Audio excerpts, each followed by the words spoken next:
If you've been Googling Portland lately, you've probably run into some pretty alarming stuff. Portland is dangerous. Portland is dying. Portland is all rain and no sun. Here's the thing. I've lived here for over 12 years, and most of what you're reading, it's either outdated, exaggerated, or just flat out wrong.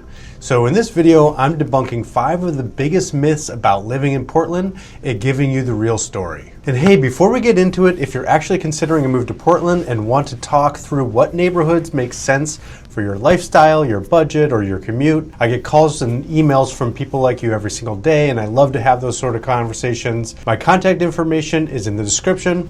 No pressure. No sales pitch, just a straight answer from someone who knows the city inside and out.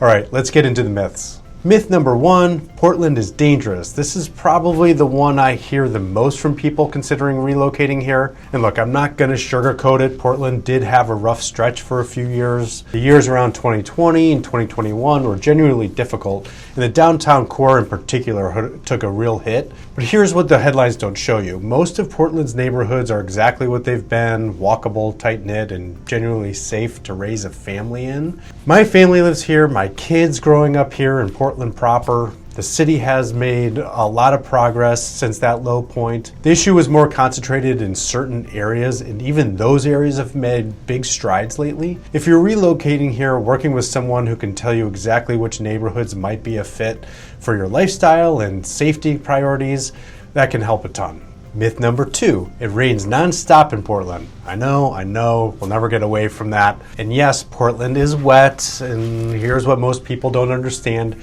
We don't get heavy rain, we get a more gray or persistent drizzle than a downpour, and most locals don't even carry umbrellas. What the rain myth also hides is what Portland looks like the other half of the year. Summers here are genuinely spectacular with low humidity, warm but not brutal, and typically 60 to 80 days of blue skies from June through September. And that's the Pacific Northwest secret. You earn the summer, and once you've lived through a Portland summer, you'll stop complaining about February. Portlanders are also incredibly active outdoors year-round. The trail systems, the river, the park, people are all out in it. If you're coming from the Midwest or East Coast, my guess is that you'll love the temperate climate and lack of biting cold and humid summers. If you're coming from a sunny place like California or Arizona, give yourself at least one full year before you judge it fully. You might find that you love the seasons and all the verdant green and colorful flowers that we get as a result of the weather. And having a plentiful water supply isn't terrible either. Myth number 3, Portland is unaffordable. This one really depends on where you're coming from, and that's the key. If you're relocating from the Bay Area, Seattle, Los Angeles, or New York, Portland still represents a significant value. Comparable homes and neighborhoods will often run you like 30 to 70% less than you'd pay in those markets. Now, is Portland as cheap as it was 15 years ago? No, the market has matured, the median home price has climbed, and the cost of living has gone up across the board like it has across the country. But for a West Coast city with this quality of life, no sales tax, strong job market, access to the mountains and the coast within 90 minutes, I believe it still punches above its weight on value. I've helped a lot of buyers come here from more expensive markets, and almost all of them are surprised at what their budget actually buys in Portland's established neighborhoods. These numbers usually make sense when you see them in context. Myth number 4, there's nothing to do here. This one totally makes me laugh. I guess it depends on where you're coming from, but Portland has arguably the best food scene per capita in any city in the size of the country. The restaurant culture, the local brewery scene, the coffee, the amazing farmers markets, it's not hype. It's real, and it's deeply embedded in how this city lives. Beyond food, you've got live music, world-class hiking, literally 30 minutes from town, and the skiing of Mount Hood 90 minutes away, wine country in the Willamette Valley,